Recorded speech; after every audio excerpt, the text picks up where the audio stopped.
I came to Austin because I needed to get away from my stepfather. Mom. Even now I can hear her, and she's mad at me for not telling the whole story. My real father died when I was 6 years old. The doctor said it was an aneurysm and he just fell at work. I remember him as a happy man, but I don't have many specific memories. I think he worked hard. I remember he gave me a toy guitar when I was about 4 years old, and I thought it was the coolest thing ever. Apparently, I played it all the time, driving them both crazy. For my 8th birthday, my mom finally got me a real guitar. It was a little 3/4-sized Yamaha, and I loved it. I remember giving her a big hug and tears came to her eyes when she told me that my dad would have loved to see me with it. When he died, my mom was devastated, of course, but my dad had planned ahead, so we were fine, at least financially, while she dealt with her grief. She worked as a secretary for a local realtor before he died, and afterward, she got her realtor's license. She loved it and was pretty good at it, so we were able to stay in the house. Life went on, just the two of us living together. I don't know where she met Rodney, call me Rod, Canton. I had just turned 12 years old when she sat me down at the table and asked me how I felt about her dating. We had been together for 6 years already, and of course I hated the idea. My mom just let me vent and then gently explained that she would never stop loving my dad, but she was lonely, etc. I didn't want to hear that, but I also felt bad that I had upset her with my pettiness, so I pretended I was fine with it. She and Rodney were married within a year. He wasn't a bad guy, at least at first, but he and I just didn't hit it off. I'm sure Mom was hoping I'd be a father figure to him, and maybe if I'd been younger when she remarried, it might have happened. He tried, I guess, but it didn't work out. I knew it was upsetting to my mother, but I just felt like he took something away from me.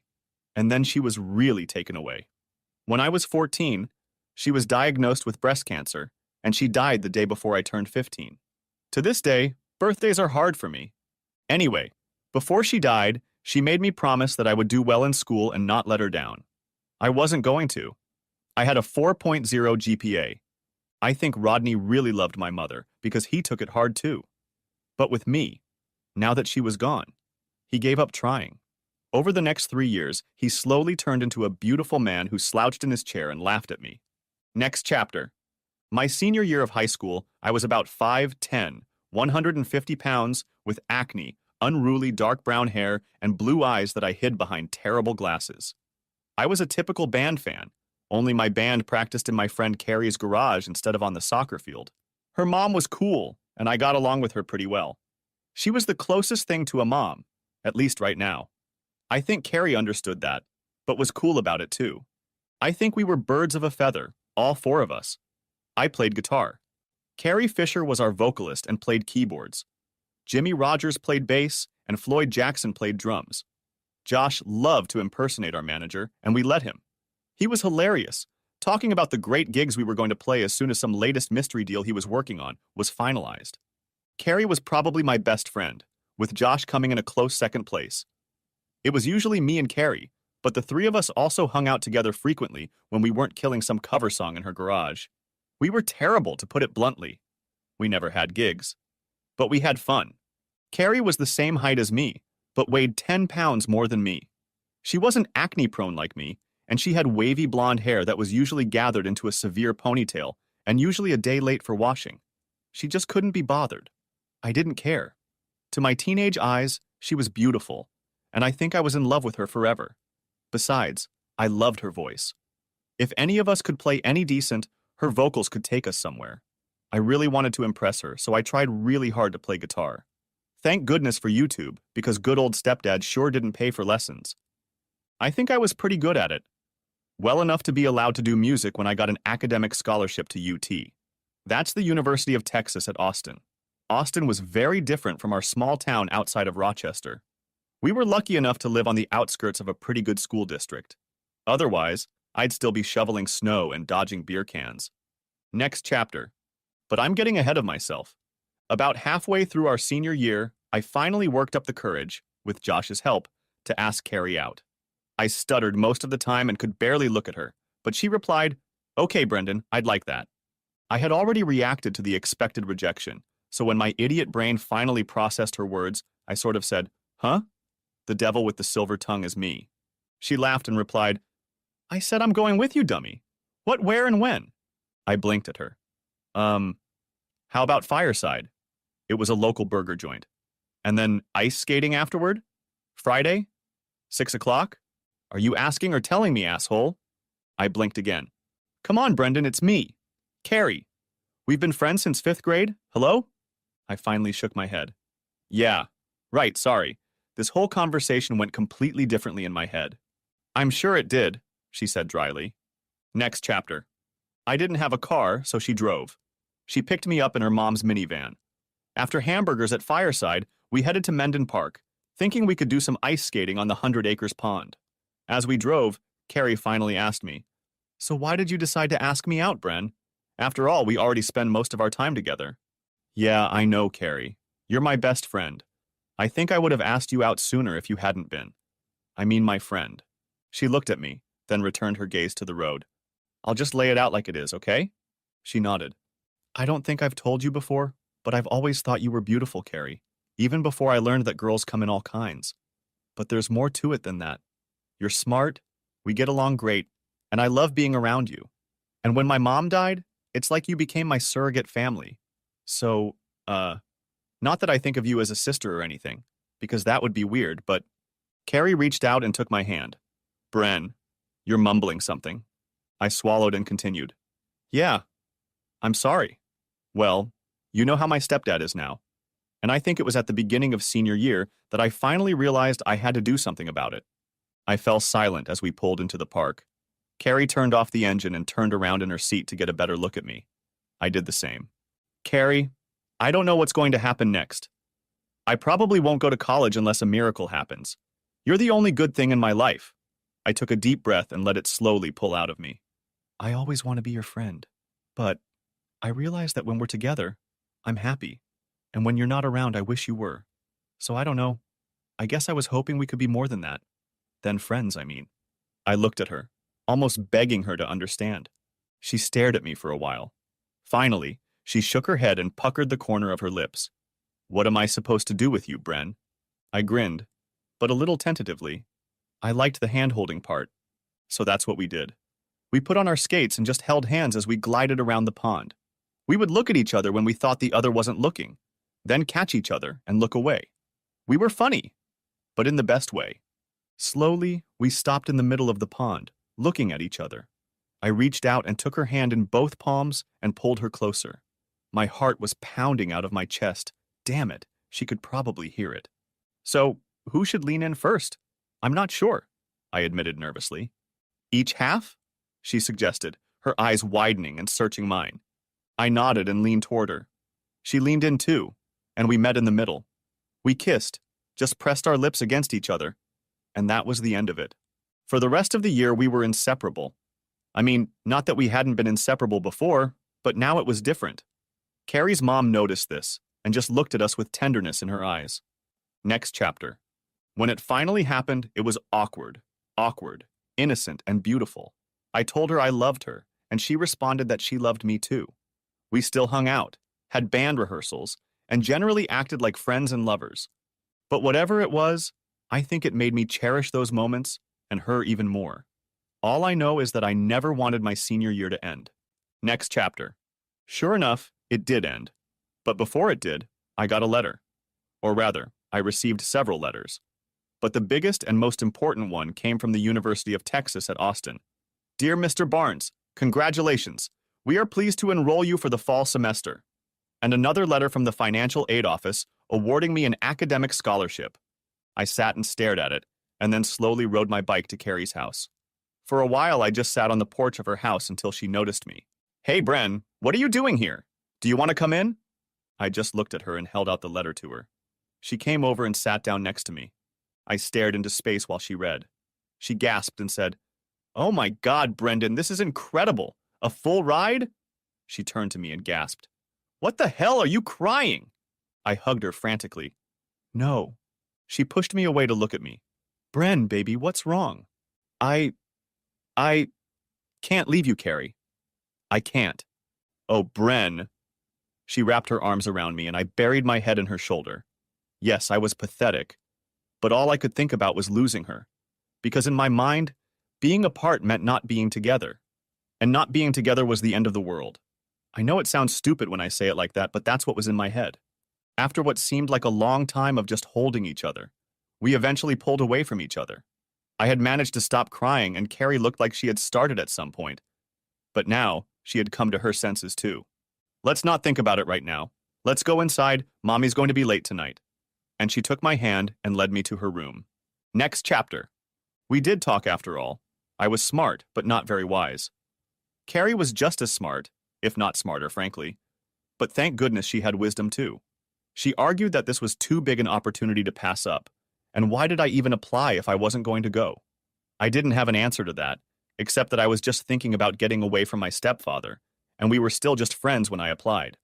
I said it was just a pipe dream. I said I would go to SUNY Geneseo with her. I said a lot of stupid things. We went around in circles until finally she said, "Brendan, if you don't take this chance, you're going to regret it for the rest of your life. And in the end, you'll take that regret out on me." She was indeed a very wise person, and after much thought, I reluctantly came to the realization that she was right. So, in August, I packed my few belongings, and she drove me to the bus station. We hardly talked about anything. We had already talked enough in the days leading up to this moment. I just said, "I love you, Carrie, and I always will." I looked into her eyes as sincerely as I knew how. "That's a promise. No matter what, I love you forever." She smiled sadly. "I love you to infinity plus one." And I got on the bus. Next chapter. We did our best to stay in touch, but both of us were busy with our studies. I had no money to spare, and my house in Rochester was no longer available, so I couldn't come home for the vacations. Our conversations became more and more infrequent. I received beautiful Christmas and birthday cards and sent her the same. I talked to Josh occasionally as well, and a couple months into my sophomore year, he told me that she was casually dating him. But as far as he knew, it wasn't anything serious. It hurt, but I realized that we were 1,600 miles apart and living different lives. My life was in Texas, and hers was in Rochester. I made some good friends in Austin and played regularly in a local band throughout college. I also found a part-time job at a local construction company, and the boss, Jeff Mitchell, took a liking to me. When he found out I was studying business at UT, he told me to learn everything I could by working on a crew, and I think he was watching me very closely, or someone was reporting on me, because at the beginning of my senior year, he told me that if I wanted a job after college, it would be mine. "An office job," he said, laughing. I found a gym on campus and forced myself to work out in it. Exercise, outdoor work, and a better diet helped my skin clear up, and inexplicably I grew 6 inches during my junior year. Contacts helped too, and suddenly I had a lot more girls who seemed interested in me. I dated a few, but never got into a relationship with anyone. Eventually, I graduated with a bachelor's degree in business administration and a music major. I got a job at Mitchell Construction. One of the requirements Jeff insisted on was that all of his employees had to be bilingual. He hired local tutors, and they held classes right in the office. I also continued to work out at the gym, even going to one of the local boxing gyms where I sparred a little, but mostly just worked out. It went on like that for about a year. Work, random gigs, hanging out. I had a few friends, and I kept going on random dates. Then the company, were contacted about building a new complex in New Sweden, and my boss said I would accompany him to meet with the developer and realtor. It was a warm Tuesday afternoon when we all gathered in the developer's conference room. It was almost as nice as the one we had in our office. Bob, my boss, and I were there, and he introduced me to Frank Lewis, the developer, and his assistant, Sophia Pena. When I saw her, I was stunned. She was about 180 centimeters tall, with long black hair, dark eyes, and a flawless complexion. Perhaps I'm exaggerating a bit, but she was really striking. After I managed to close my mouth and murmur a greeting, Bob introduced the two realtors. Walt Jeffries shook my hand, but the second realtor just stared at me. He was Hispanic, 6 feet tall, and I think I remembered his name, Ray Gutierrez. After the meeting, I tried to catch up with Sophia, but I saw Ray open the door in front of her and keep his hand on her back. She turned around to say something to him and saw me, but I just headed the other way. Next chapter. A couple weeks later, Sophia called me to set up another appointment. I drove over and met her in her office. "Ray's not here?" I asked, apparently not as at ease as I thought I was. She smirked. "No, it's just about construction. He doesn't need to know." How much meaning she put into that last sentence. I just tried to focus on what she wanted to discuss. After the meeting, I asked, Sophia, before I make a fool of myself, is there anything going on with you and Ray? If you want, tell him it's none of my business, but I was thinking of asking you out for a drink, and I don't want to be turned down. I thought I was being smart. How wrong I was. She simply said, This, don't. It's not your business, and held the door for me. Wow, that was good. Fair enough, I said, and got up to leave. As I passed her, she put her hand on my shoulder. She gave me a sultry smile and asked, I thought you were going to ask me out for a drink. I looked at her perplexed. But I thought you just said... She stopped me. I said that what I do with Ray is none of your business. Then she smiled again. And what I do with you is none of his business. I thought for a moment. I'll tell you what, Sophia. Friday night I'm playing at Kathy Elder's, my friend Jason's bar. If you want, come by and maybe we can have a drink. I think I really surprised her with that. Oh, you're also a musician. A man of many talents. I laughed. It sounded pretty corny. I simply said, I'll have those details you asked for ready by the end of the day on Thursday, okay? And maybe I'll see you on Friday. Next chapter. We played a mix of new country and 70s Southern rock, and we had a decent crowd. Jason had a small dance floor and it was packed. I almost missed her, but I managed to see heads turn as she walked across the bar and settled on a high bar in one corner. She was wearing a short skirt and a sleeveless tank top as a concession to the warm evening, and had to maneuver a bit to get comfortable on the stool. Almost immediately, some frat boy approached her, clearly asking her to dance. She hopped down, and they moved to the dance floor. To her credit, the frat guy tried hard to get close to her, but she fought him off pretty handily. After the song, he wanted more, but she just shook her head and went back to her seat. Another guy tried to bring her a drink, but she just looked at him. No, dude. I hope that every girl knows that you should never take an open drink from a guy. She danced a lot, but never more than once with the same guy. I was sure she was drinking water from a bottle she'd gotten at the bar herself. She must have seen me on stage, but for some reason she didn't recognize me until the first break, so I headed over. Sure enough, there was another guy there. This one looked like a soccer player, who was trying to strike up a conversation with her. I just walked over, said, Hi, honey, sorry I'm late, and gave her a peck on the cheek. Who's your friend?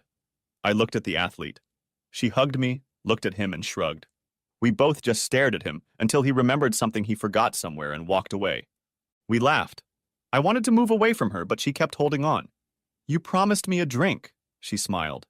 So I promised. I took her by one arm. Come on, I want you to meet someone. We reached the bar and I shouted to Jason, Hey, you lazy bastard, is it really that hard to get a drink around here? Sophia looked at me wide-eyed, and I just winked at her. He walked over and looked at Sophia appraisingly. Sophia, this is my friend, and I use that term loosely, Jason. He owns this dump. Jason, this is Sophia. She looked around. I think this is a good place, Brendan. Jason smiled. You're drinking for free tonight, my dear. It's a pleasure to meet you. Let me know when you realize what an idiot this guy is. Oh, I've already realized, she smiled. Oops. Next chapter. We spent the rest of the break chatting and getting to know each other until I had to get back on stage. I have one more set, about 45 minutes. And then I'm done? If you want to stay, can we finish our conversation? She looked thoughtful. No, it's been fun, but I think I'll go home. But I wouldn't mind if we could do it again when you don't have to work. Wow, okay. I'm not going to lie. I was a little disappointed, but another date I enjoyed. Next chapter. Going out for drinks turned into dinner, which became once and then twice a week, which turned into dancing or movies on the weekends, which turned into spending time together on Saturday. After our second dinner, which was probably our fourth date if you count the night at Kathy Elder's, I walked her to the door and she turned to me, ran her fingers through my hair, and pulled my head to hers. The kiss continued until I had to exhale and she simply said, I don't want to grow old waiting for you to make a move. Maybe I'm slow, but I'm not. Okay. Maybe I'm also stupid. But I put my head down again, and we got to know each other a little better. A couple dates later, she invited me into the house. We spent some time cuddled up on the couch and things got pretty hot. I like you, Brendan, but I'm not sure I'm ready to take things any farther yet. Yet? I smiled. She grinned. You never know. Next chapter. Her idea of taking it slow lasted exactly one more date. She invited me into the house again, but this time we got tangled up right at the front door. After a while, we went to her bedroom and got down to it. Later, I took a shower, put on my pants, grabbed the rest of my clothes, and went back to her kitchen. She had made some toast and slid a plate over to me. Thanks. I chewed and drank, pondering. Sophia, I probably should have asked about this before we... I waved my hand in the direction of her bedroom, but I think I need to know. How do you envision it? Are we just having fun together? I mean, yeah, sure, but is that it? I reached out and took her hand. Or do you see this going somewhere? Brendan, I'm not sure what you want me to say right now. I nodded. Yeah, I get it, sorry. It was too much. Don't worry about it, okay? God, I was an idiot. So what do you have going on today? I'm going to church with my family, every Sunday. She smiled. Right. Okay, I guess I should get going, I said. Next chapter. Her family, her parents, Miguel and Luz, and her brothers Jaime and Hector, should have been surprised to see me, but were too polite to show it. For their part, I liked them almost immediately. It should be noted that when Sophia introduced me, two things happened. First, I heard her mother ask her father to invite me to dinner, and in Spanish. As I listened to her, I was distracted by something else, so I didn't have a chance to respond. Instead, her father translated the request, and I graciously agreed. The second thing that distracted me from her mother's invitation was that I thought I heard Jamie ask Hector, also in Spanish, "What about Ray?" Whereupon Sophia shushed him to shut up. It was then that I decided that I would just forget to tell Sophia that I could speak Spanish passably. I also decided that we needed to continue our morning discussion. Next chapter. With Sophia, things went on as usual. We continued to see each other and spend Sundays with her family. A few weeks later, I asked her again where she thought we were headed. We were lying in bed, and this time she smiled and snuggled closer. You make me happy, Brendan. Likewise, I said, kissing her. We continued like that for a minute, then I pulled away. Seriously, baby, do I make you happy when you like to spend time together? Or do I make you happy when I'm the only one for you? I saw something flicker across her face, but she replied, Only you, Brendan. I looked at her carefully. Sophia, that makes me happier than you can imagine. I'm sorry to ask, but I have to. I have to. If this upsets you, I'm sorry. But I have to ask. Does Ray know we're together? She sat up on the bed and stared at me. How can you ask me that? Please, Sophia, just answer the question. If we're not in an exclusive relationship, I deserve to know. Yes, Brendan, she hissed. I told him after we got into it. She spoke the word with a hiss. The first time. Okay? I flinched at the venom in her tone, but only said, Okay, thank you. She got out of bed and stomped into the bathroom, slamming the door. Next chapter. Things were a little chilly for a few days, but eventually she came to her senses. Flowers helped. Lots of flowers. After about a month, I hinted at moving in together, but she said her parents would be horrified, so I backed off. We continued to spend Sundays with them, and I really enjoyed getting to know them better. I genuinely respected her parents, and I liked her brothers. One fall, I took her with me to San Antonio one weekend. On a Saturday afternoon, we walked around Hemisphere Park. I took her to the top of the American Tower and got down on one knee. All I had time to say was, Sophia, you... Before she lowered herself with me and mumbled, Yes, yes, yes. Applause erupted. Later, after we had spent some time celebrating our engagement, she suddenly gasped. She sat up, the sheets bunching around her waist. Brendan, have you talked to my father? He'll kill you if you don't. I believe you, I said. But that's already taken care of, baby. He said if you're willing to put up with me, who is he to say no? She pounced on me, and the celebration continued. Next chapter. Since Miguel and Luz were the only daughters, the wedding went very well. Not ostentatious, but very nice. Jason was my best man, and Sophia's brothers were the groomsmen. Sophia's friends filled the roles of bridesmaids and bridesmaids. When I saw her walk down the aisle hand in hand with Miguel, I'm not going to lie, I thought I was allergic for a minute. In my situation, there was literally no one at the wedding except for Jeff and his wife Karen and a couple friends from the office. But Sophia had plenty of friends and family to fill the church. At the reception, we went around to everyone, and she translated for those relatives who weren't very confident in English. At one point, she whispered, Baby, you're going to have to learn Spanish if you want to maintain a relationship with this family. I smiled and replied, I guess you're right, but I love listening to you. It's so intimate, I guess. When you whisper in my ear what they're talking about. I felt a little guilty as I continued to pretend. She smiled back and bit down. In this year? Ouch. Next chapter. The next couple years were great. After we finished a project we were working on together, we both moved on to other jobs. I was promoted after that, and I think Jeff gained confidence in his abilities. I missed working with Sophia, but otherwise it was pretty much the same as it had been before we got married. Dinners, dances, occasional concerts, and Sundays with her family. We talked about starting a family. In fact, I brought it up a couple times and she kept putting it off. Eventually, she got mad at me and said she hadn't reached the point in her career where she was ready for children yet. I wanted her to be happy, so I backed off and things calmed down. That was until Sophia was assigned to another development in Bluff Springs. She started working late one night a week, then two. When she told me she had to work Saturdays, I'd had enough. Honey, what kind of work is that? You've never had to work so many hours before. I know, baby. It's just that this job is hard. There's still a lot of red tape. It's working out. I should be able to get back to a normal schedule soon. Only she didn't. Next chapter. In the years before and after we were married, Mitchell Construction was doing pretty well. Jeff decided to throw a big party to honor the company, as well as some of the businesses we had partnered with and contributed to our success. Our largest room had more space than we could fit in, so we rented, where else, Kathy Elder's house. Sophia and I socialized and danced, mostly with each other, but occasionally with others. I danced with Jeff's wife and a few other ladies, and Sophia danced with Jeff and a few men from her office who were polite enough to check with me first.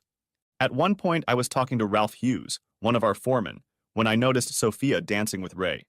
They were dancing pretty close together, and I saw Ray's hand move down to her ass.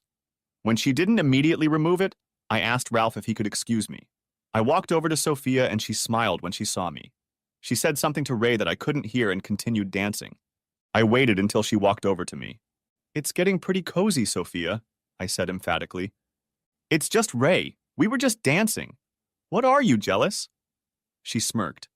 She'd had a couple cocktails and had obviously missed a few warning signs. Do I have a reason to? My tone became even more strained. I mean, do you usually let just Ray grab you in public? Screw you, Brendan. I told you we're just dancing. I stared at her, flabbergasted. Nah. She realized what she had said and tried to grab my hand. Brendan, I'm really sorry. I think I've had too much to drink. Obviously, I'm going to go get some air. Brendan, wait, she called out to me, but I just walked away. I noticed she didn't try to follow me. I walked over to the bar. Jason walked over and raised an eyebrow. Just mineral water, bro. I sat there, sipping and staring into space. Then I heard Jason say, Dude, and he looked toward the stage. I followed his gaze and saw Sophia disappear out the back of the stage door. What the hell? I headed that way. Jason stopped me and jabbed a thumb over his shoulder in the direction of his office. I nodded and went in. Next chapter. I turned off the light in his office and swung the door open to the hallway. I saw Sophia and Ray leaning against the wall across from each other. They were speaking in Spanish, but I managed to catch most of the conversation. Sophia said, Brandon is very angry. You shouldn't have grabbed my ass, Ray. Ray only smirked. Screw him. It's my ass and I'll grab it if I want to. She pointed her finger at him and said, No, it's my ass. And I told you you can't do that shit in public, especially when he's around. What the hell? Am I supposed to just wait? She coquettishly replied, Don't I always give you what you want? You just have to be patient. You know, we just have to be careful. Yeah, but that's what makes it all the more poignant, knowing that he's probably sitting outside crying because he thinks you're mad at him, Ray said in a mocking tone. We can knock one out right here. Just turn around. Sophia looked around the hallway and said, Okay, just quickly. She turned and Ray moved toward her. Just then, I stepped through the door and cleared my throat. Sophia jumped up and let out a thin scream. Ray stared at me. Hey guys, I missed you at the party. I took a couple steps towards them. So what are you doing? Hiding out here? I took a couple more steps. Sophia looked pale, but she simply replied, Oh, we were talking about the project, you know. It was too noisy in there. Wow, such dedicated professionals doing work at a party. Impressive. I patted them slowly. Brendan, why are you acting like that? Sophia was definitely nervous. She wasn't sure what I'd seen. Oh, I don't know. Maybe. And I switched to Spanish. Because my wife was just about to sleep with this piece of shit right in this hallway. And it's pretty obvious it's been going on for a while. That's why I'm acting like this. It didn't immediately occur to me that I no longer spoke English, but when it did, Sophia covered her mouth with her hands and sank to the floor. Yes, I heard your entire conversation. Very informative, Sophia cried, and I just looked at Ray. So, what are you going to do? It didn't take much more than that. Ray took a swing at me. I was going to let him make the first move so I could defend myself later with a clear conscience. As I walked through Jason's office, I took a stack of quarters from the coin pouch in his office. You know, those heavy zippered bags that small businessmen use to carry their silver to and from the bank. So, I clutched them in my fist, and when he telegraphed a big looping right jab, I ducked and hit him with my left right under his ear, and he went down like a sack of wet shit. That's what he was, as far as I could tell. Sophia screamed and knelt down next to him. Don't worry about me, Sophia. Your husband, I'm fine. I think you made your choice. And I walked out the same way I'd come in, dropping the roll back where I'd picked it up. Brendan, wait, she called out. I just walked back to the office, nodded to Jason, and headed for the car. Sophia followed at my heels. She babbled that things weren't what I thought they were, that nothing was going on, that she loved me, and that please I should stop and talk to her. Eventually, I just stopped her. I looked at her and said, Honey, do you know what a white lie is? What? I don't. A white lie is when I tell you that this dress doesn't make you look fat. She stared at me. A white lie is different from a big lie. A big lie is like when I tell you I don't speak Spanish. Her eyes widened, and I swear I saw her skin turn 3 shades lighter, and she started wobbling on her feet. You son of a bitch, she hissed. Mine. Oh, sorry, that was French. You were entertaining, I heard. And you were going to let him entertain you right here and I'm the son of a bitch? I shook my head. No, no, no, no, no, no. She shook her head, pleading with her eyes. Baby, it's not what you think. I laughed. Really? It only happened once. Bullshit! He means nothing to me. She almost shouted. For God's sake, Sophia, how much longer are you going to give me trite excuses? She began to sob. Please, Brendan, I'm sorry. I love you, please. I see. You love me so much that you were going to entertain Ray at our company party? She continued to sob. Never mind, Sophia. I've had enough of this. I'm leaving for the hotel tonight. You have until next weekend to get your shit out of my house. No, Brendan, my life! You can't leave me! She wailed. I'm your life? She nodded. Yes, baby. You've got to be kidding me. If I'm your life, tell me why. I looked straight into her tear-drenched face. This is your only chance. Tell me why, and convince me that I should forgive you. But if I smell one more whiff of shit, I'm done. She snorted. Can we go home and talk? She wasn't stupid. She needed time to come up with something I'd believe. But at that moment, I didn't care. I certainly didn't want to be at the party anymore. You know what? Okay. Come on. You have until we get home to come up with a good story. We drove home in dead silence. When we arrived, Sophia immediately headed to the bathroom, no doubt biding her time. I heard the shower turn on. Suddenly angry, I went to open the bathroom door. Finding it locked, I kicked it open. She shrieked and turned around to look at me. Oh no! You're not going to wash that bastard off of you and then come talk to me. Get your ass in the kitchen. She stared at me. How can you talk to me like that? You're kidding, right? I threw a robe over her, a large terry cloth one, not silk, and waited. Continuing to flash her eyes, she put on the robe and went into the kitchen. I sat down across from her and waited. The floor is all yours. She continued to stare at her hands, which wriggled in her lap like 2 little animals. I started to get up. Okay, Sophia, if that's the best you can do? No. She held out her hands to me, spreading her fingers wide, and I sat back down. No, please. Her face was twisted and she looked very unhappy. I felt about the same way. I'm so sorry, Brendan. I just looked at her. You've already said that. But while we're on the subject, what are you sorry for? For cheating? Or for getting caught? She stared at me dumbly. Whatever. But it's starting to smell in here, Sophia, so make it good. I never meant to hurt you, baby, I swear. I promise it will never happen again. I just started laughing. I mentally pictured Sophia diligently writing out reasons from a long checklist in the large hardcover of the Cheater's Handbook, and I couldn't stop myself from laughing. Sophia just looked confused. I slowly leaned over, put my hands on the table, and lowered my head. My shoulders continued to shake, and I wasn't sure if I was laughing or crying. I felt rather than saw Sophia tentatively reach out to touch my shoulder. I recoiled, and she recoiled. Please don't touch me. I sat up and wiped my face with my palms. I'm so sorry, you have to believe me. Just give me a chance and I know we can get through this, Brendan. I love you, she cried. I sighed and shook my head. I love you too. And that's why it hurts so much. But I gave you a chance, Sophia. We gave each other a chance. When we made our vows to each other in front of your entire divine family, she leaned back in her chair. I tried to pull myself together. Remember, Sophia, I take you as my faithful partners? Remember how you said that? She snorted and nodded. Good.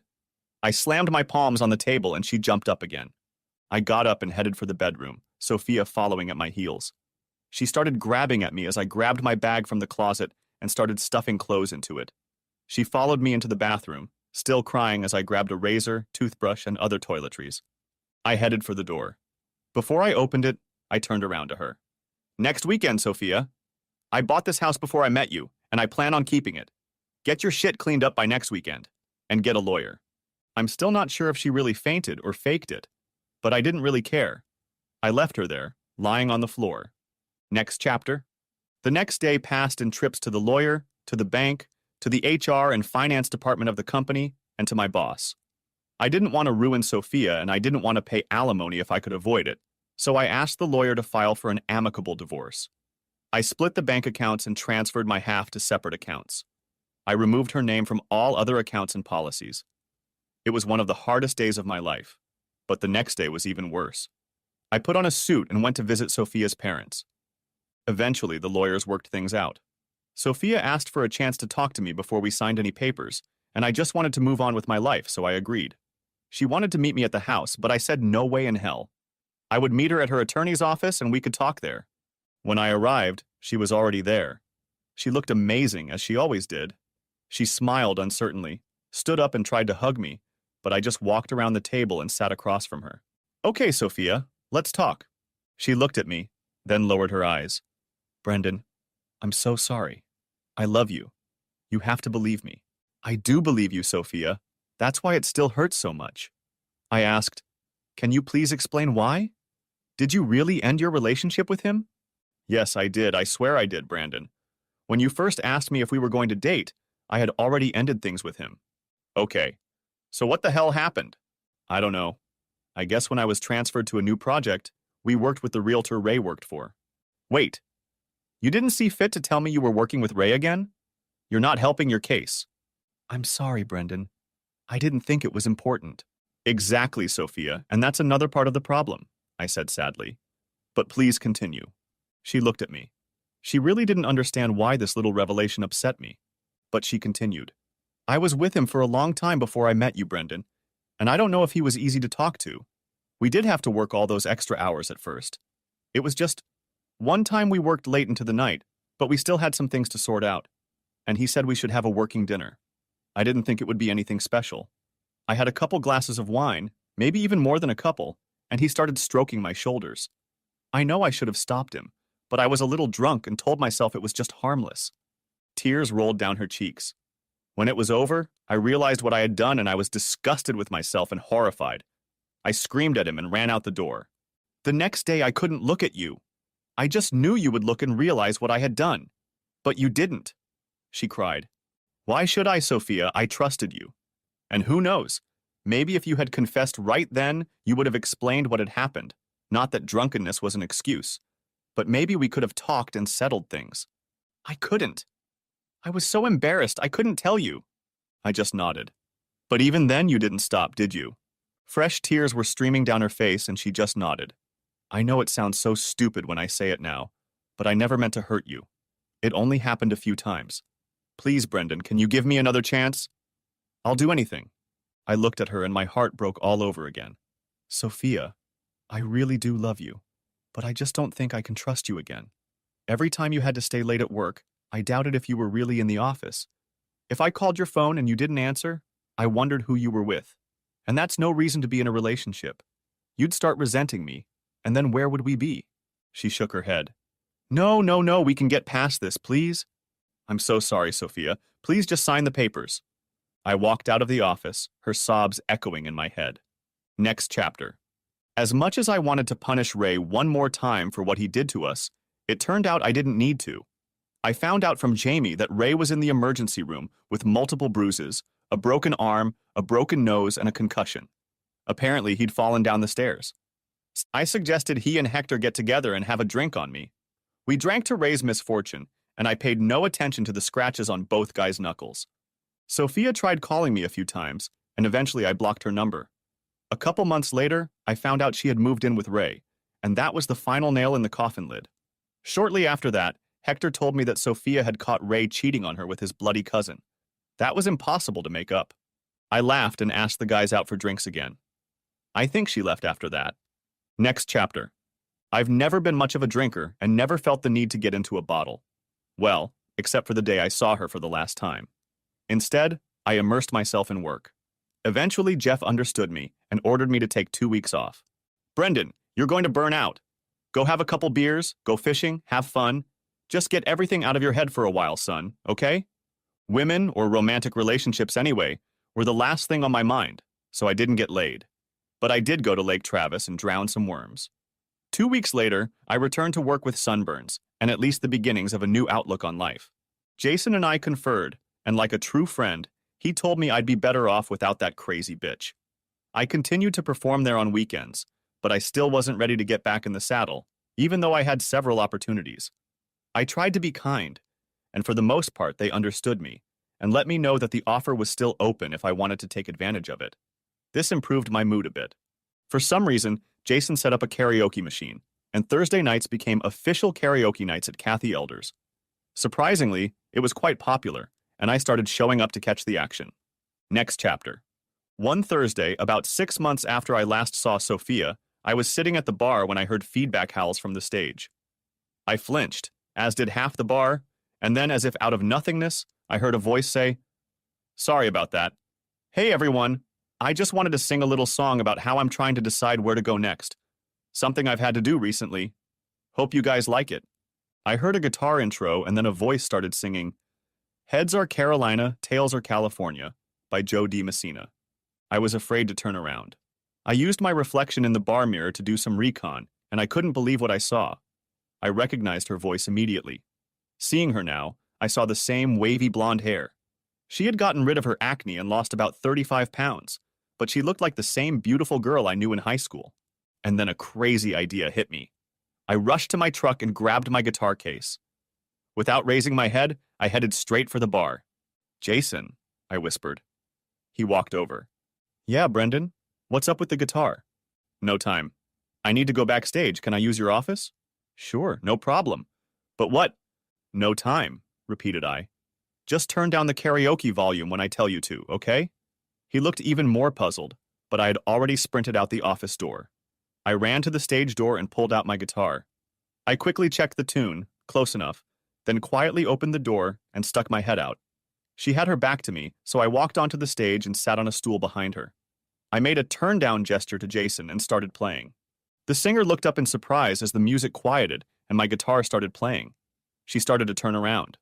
I lowered my head, making another "go ahead" gesture. Practicing sign language was really paying off today. She looked a little puzzled, a little confused, but continued singing, occasionally glancing at me. She finished her performance to great applause. As I said, I had performed there before, and I think some people recognized me. Besides, she was still very good. Anyway, she turned and looked at me again, folding her hands on her hips, with a puzzled half-smile on her face. I stood up and looked up. "Hi, Carrie," I said. Her eyes widened and her mouth opened in a surprised, "Oh." She covered it with her hands for a second and then ran up and hugged me. I just held her against me while the audience applauded and a few whistles blew. "Another one?" I winked. She made it look like she didn't want to let me go, but she nodded. "Remember this one?" And I moved on to Jamie Lawson's "I Wasn't Expecting That." She laughed out loud and started singing again, this time looking at me instead of the audience. Afterward, I hugged her again and held her hand up as the audience applauded. She smiled at them and me and made a timid curtsy. I led her over to an empty table that Jason had thoughtfully set aside for us. Her girlfriends came over and she introduced us to each other. They asked if she was okay, and she said she was. They asked if she wanted them to stay, and she said she could give her a ride, while looking at me. I nodded and said I would take care of her. One of them smirked and said she was sure she would. Back at the table, she did look up at me, and I think she realized that now she had to look up at me. My God, Bren, when did you manage to get so tall? I only grinned. I've been working hard at construction and eating better. But look at you. You look fantastic, Carrie. She blushed. Thanks. I've got about the same story. Started exercising and stopped eating hamburgers and fries. You finally got a haircut, I see. I chuckled. Yep. No more hair. I awkwardly ran my fingers through my hair. Carrie smiled. I liked your hair. She stuck out her bottom lip and I giggled again. We sat in silence for a few seconds before I said, Not that I'm not thrilled to meet you, but why are you here? Don't get me wrong. I'm happy you're here. You have no idea how much, I added. I'm sorry. Too much? Too soon? I smiled.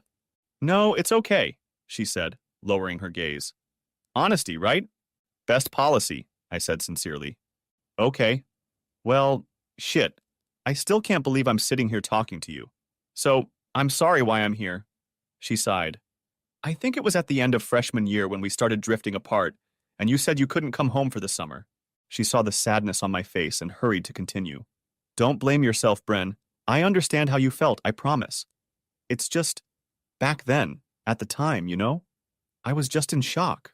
I nodded. Me too, Carrie. Anyway, that's when I started paying more attention to myself. It didn't matter with you, remember? You thought I was beautiful from the beginning. She said it softly, almost surprised. I remember, I smiled. And I still remember.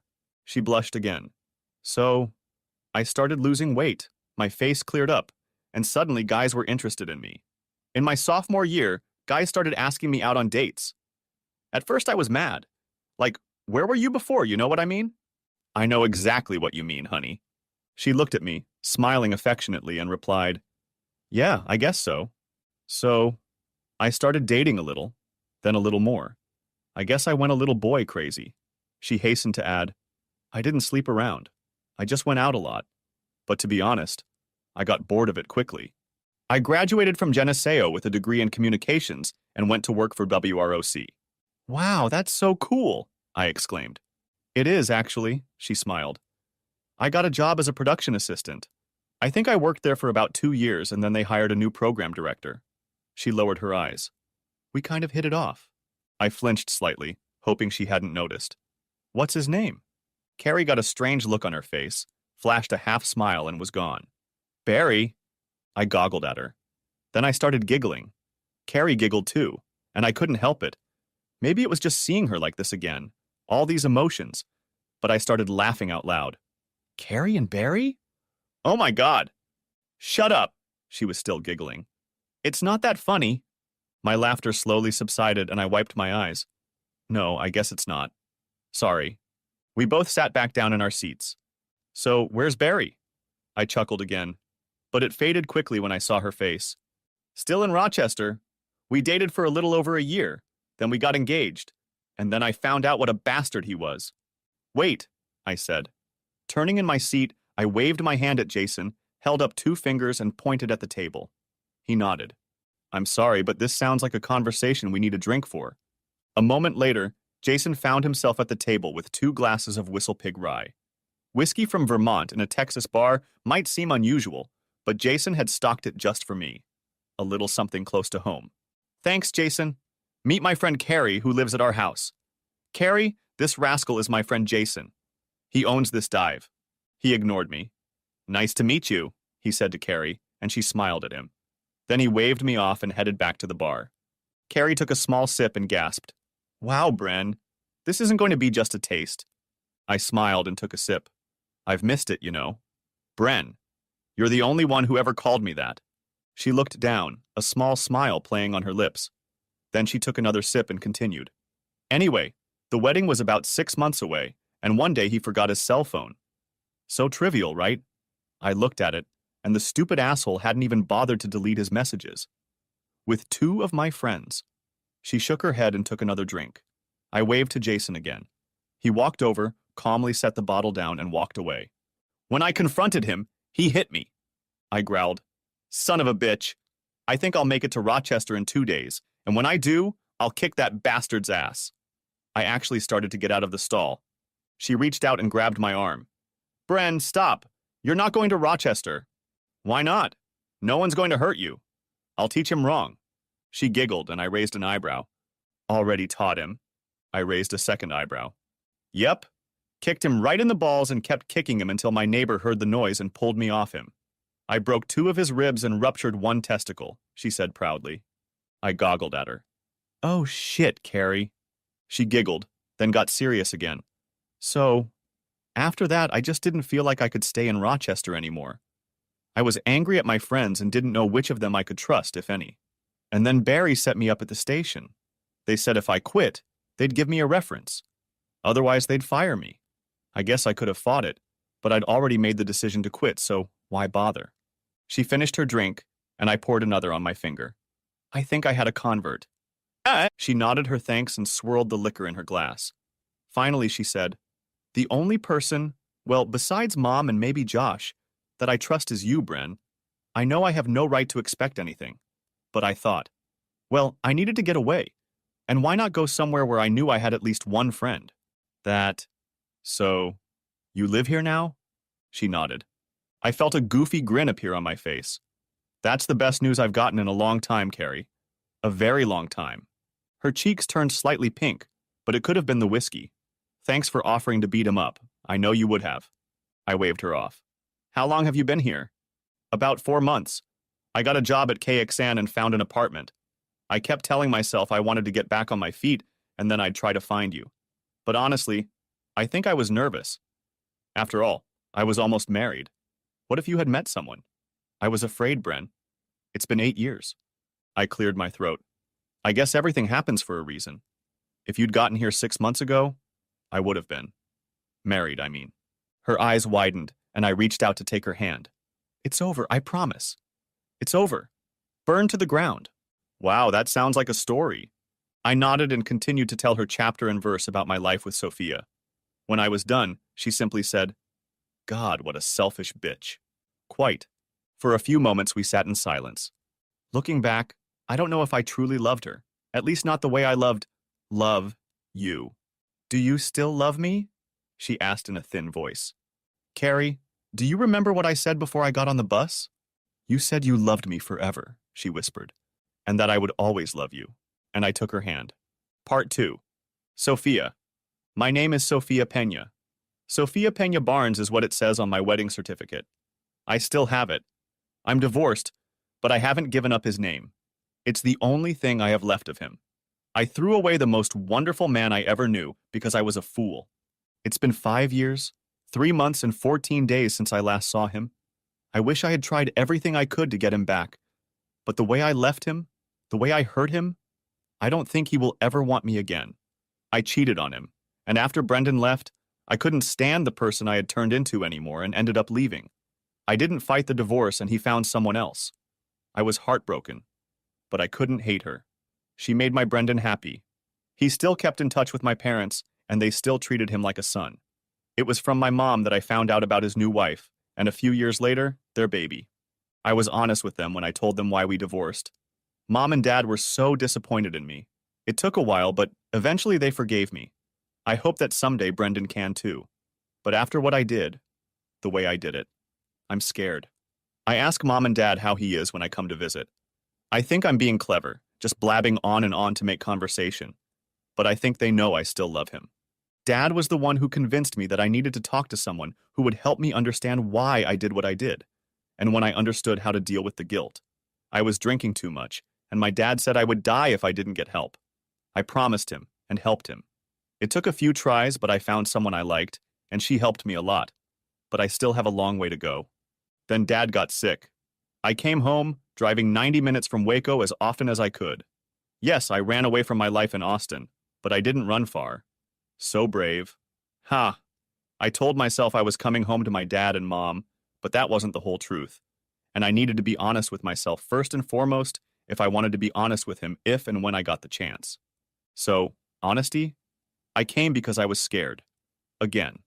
Dad had been my rock since I was a little girl, and I was so afraid of losing him. Mom was strong. She hugged me when I cried and told me that Daddy, even though he was gone, would always watch over me and my brothers. One night, when Daddy was already asleep, Mommy said, Mia, I know you still love him. Of course, I burst into tears. Oh, Mommy, if you only knew how much. And I'm so sorry for what I did to him. And to you. Brendan loves you and Daddy. We love him too. He'll always be like a son to us. His Carrie was a beautiful soul, and little Lark is just a treasure. She calls me Abuela, you know. It was Brendan's idea, not mine. She patted my hand. So, Maria, what's your plan? Plan? Sophia, I'm your mother. I know you still love him and want him back. I'm asking you how you plan to accomplish that. I don't know, Mom. I think I hurt him too much. I started crying again. Then you need to show him that you will never hurt him again. How do I do that? My voice trembled. Slowly, Magia. Slowly. Don't worry. I'll help you. Next chapter. Brendan. The caller ID said, Luz Pena. Hi, Mom. How can I help you today? She smiled. Hi, Brendan. I almost dropped the phone. Even after 5 years, I recognized her voice. Brendan? Yeah, sorry. Hi, Sophia. I'm sorry to bother you, but my mom asked me to call you. Why, what's going on? What do you need? I immediately regretted the harshness of my tone. Very quietly. Dad's sick, Brendan. He was too proud for you to see him in that condition. But now, well, it's getting close, and he'd like to see you. Could you come over? Oh, God, of course. Just tell me where. He's at home. We've been on hospice for the last few days. My heart dropped. Hospice.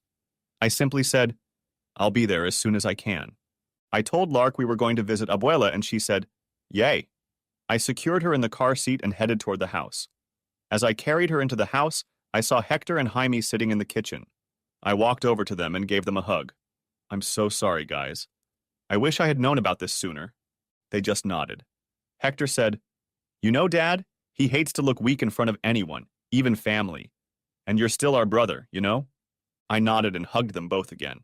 Lark, Poopsie, stay with Tio Jaime and Tio Hector for a minute. She ran up, and Jaime picked her up in his arms, and I headed to Miguel's room. I knocked and slowly opened the door.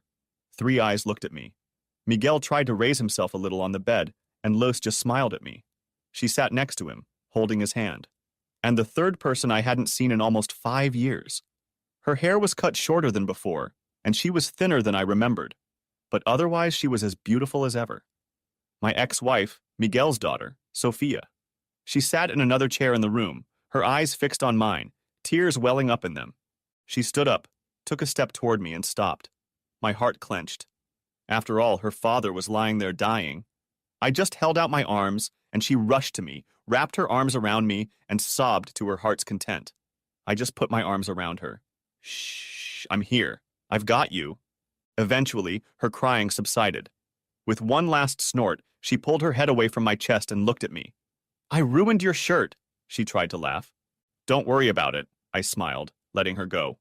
She returned to her chair, and I turned to the man on the bed and the woman next to him. These are the closest people I've had since my mom died years ago. I walked over and hugged Luz, and she responded to my hug with a strength that belied her years. She stroked my cheek and said, Talk to him, mijo. She took Sophia's hand and they left the room. I sat down next to him. How are you doing, Miguel? Not bad. I think I'm going fishing tomorrow. I laughed, he chuckled, and then coughed. I handed him the glass that was on the nightstand, and he took a sip. Thanks, mijo. He gave me a hard look. I mean it. You were like a son to us even after my daughter lost her Maldite mind. And Lark is the grandson we were so hoping for. Thank you for letting us be a part of her life. Of course. You and Luz will always be her kin.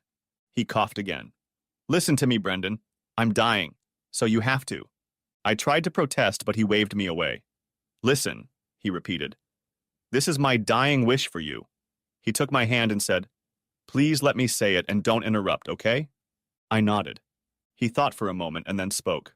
Brendan, Luz and I were ashamed and disgusted at what Sophia did to you. I was ashamed because how could the daughter I raised act like that? I failed her, and I failed you. For that, I'm sorry. I tried to protest again. I had no idea. But he held up his hand. No interruptions. I'm sorry. He looked at me. I know she broke your heart. But I know my daughter, and even when she acted like a mamada child, I saw that she broke her own heart too. I know. He looked at me intently. and I felt the strength of his will despite the sickness eating away at him. I know she still loves you, and I've watched her for the last 5 years. She's not the silly girl she used to be. I'm asking you, please, as her father, talk to her. Even if there's nothing left between you, please take care of her. She'll need you when I'm gone. I was already openly crying. But what could I say? I bent down to hug the man I considered my father. I promise, Dad. Tears stood in his eyes. Thank you, mijo. Now please send my daughter. Next chapter. Miguel held out for 2 more days. Sophia called me in hysterics. I went to pick her up to get her out of the house and took Lark with me. It was a trick, but it worked. My daughter is a naturally cheerful child, plus having a 3-year-old around couldn't help but be distracting. We went to the park and watched Lark while she played. We didn't talk about much, just chatted about her work in Waco or how things were going for me, in between exclaiming about everything Lark did or brought for us to see. When Lark started to fall asleep, I told Sophia that it was probably time for me to take her home. She lowered her eyes and clasped her hands in her lap. I smiled, remembering her habit of fidgeting. I knew she was getting ready to ask me something, so I just waited. Finally, she looked up, and despite the misery I could see in her eyes, all she said was, "Okay, Brendan. Thank you for spending today with me." I looked at her perplexed. I was sure that wasn't what she wanted to say, but I just nodded, picked up my sleepy little carapoo in my arms, and drove her home. Next chapter. The funeral was 2 days later. I stood there as the casket was lowered into the ground, holding Lark in one arm. Sophia had her other arm around my other hand, but her eyes were dry. Everyone was crying. After that, we all went back to the house and I hardly spoke to her. We all talked to the many friends and family members who had come to pay their respects, and it was a long, hard day. Sophia managed to catch me as I was putting Lark to bed. She had her own room in the big house. "Brendan, could you give me a moment before you leave? I'm sorry I'm not..." "You have nothing to apologize for. You need to be with your family. Honestly, it's okay. You go ahead and I'll talk to you later. I'm just going to sit here with Lark." This funeral brought to mind. I couldn't say it. She brought her hand up to her mouth. "Oh, Brendan, I'm so sorry. I was so wrapped up I didn't even think..." She was on the verge of tears. "Sophia, please, your father just died. You have every right to focus on that. It's okay, I promise. I'm thinking about him too." She nodded. "Are you sure? I can sit with you for a while." "Thanks, I'll be fine. I'll find you later." "Okay." She hesitated, then gave me a quick hug and left the room. I sat in the dark and looked at my sleeping daughter. I had a lot to think about. Next chapter. When Lark woke up, she was acting unusually fussy. As I said, she is usually a cheerful child. I asked if she wanted to go home and she nodded. I went over and kissed Luz on the cheek and Lark did too. I told her we would talk to her soon. I saw Sophia at the other end of the room and nodded my head toward the kitchen. She was talking to a man a few years older than us, but she quickly said something to him and immediately walked over. Who was that? I immediately regretted not being able to find the words. "I'm sorry. That was rude of me." She looked at me strangely. "Brendan, you can always ask me anything. This is our cousin Gabriel, Mom's sister's son. Muy guapo, isn't he?" She teased. I turned away, angry with myself. But strangely enough, I was touched by her words. "I just wanted to tell you that I'm coming home. That little Chanjita had a long day." "Not a monkey," she said. For a 3-year-old, she was remarkably bilingual. I was sure I should be thanking Luz. I grinned and kissed the top of her head. Then I turned to Sophia. "I'm sorry. I know you wanted to talk, but can we do it tomorrow?" "Sure. Should I call, or do you want to do it yourself?" "I'll call." "Okay, and Brendan, thanks." I just nodded, and Sophia added, "Bye, Angel." Lark looked at her shyly, and her thumb was back in place. Next chapter. I called as promised, but Sophia said she was still tied up with her family. Her mother is exhausted, and she and her brothers are working things out. I said I understood, and asked if there was anything I could do to help. She replied that there wasn't at the moment, and then paused. "Brendan, this isn't what I wanted to talk about, but I wanted you to know I'm thinking about moving back to Austin to be with my mom." "Okay, that makes sense, I guess.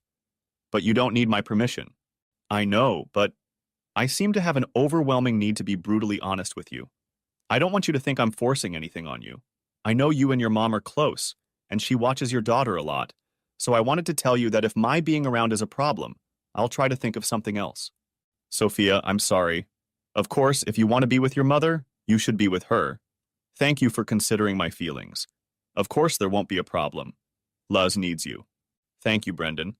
I'll call you when things get a little less hectic. She hung up. Next chapter. She called, but only to say she'd discussed things with Luz and they'd agreed, so she was going back to Waco to pack. She was a little nervous. I'm sorry, Brendan. I know I said I wanted to talk, but I didn't want you to think I was blowing you off or anything. Is this part of your new course on honesty? She sounded sad now. Not on a roll. I'm really trying to be a better person. For some reason, I was starting to get angry.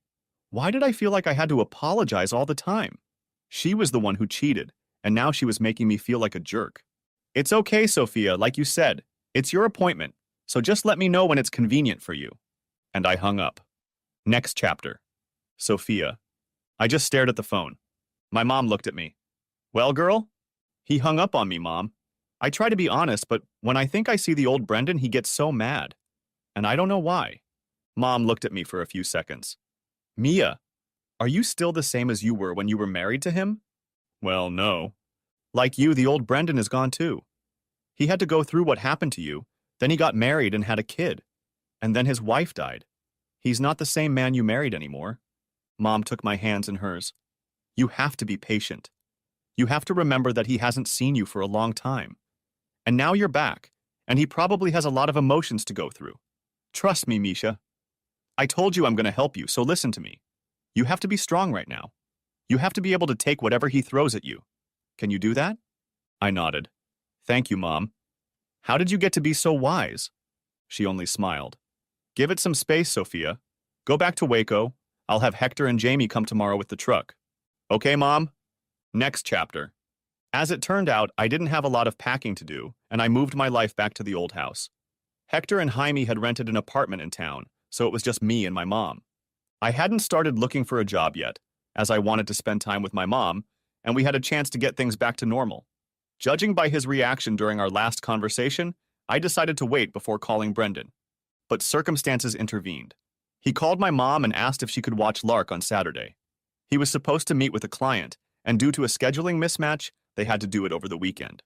And I was sitting at the kitchen table in my robe eating breakfast when I heard a knock. Then the door opened and he walked in. I stared at him. He stared back. Then he chuckled. Sorry. I'm used to just showing up. I'll be knocking from now on.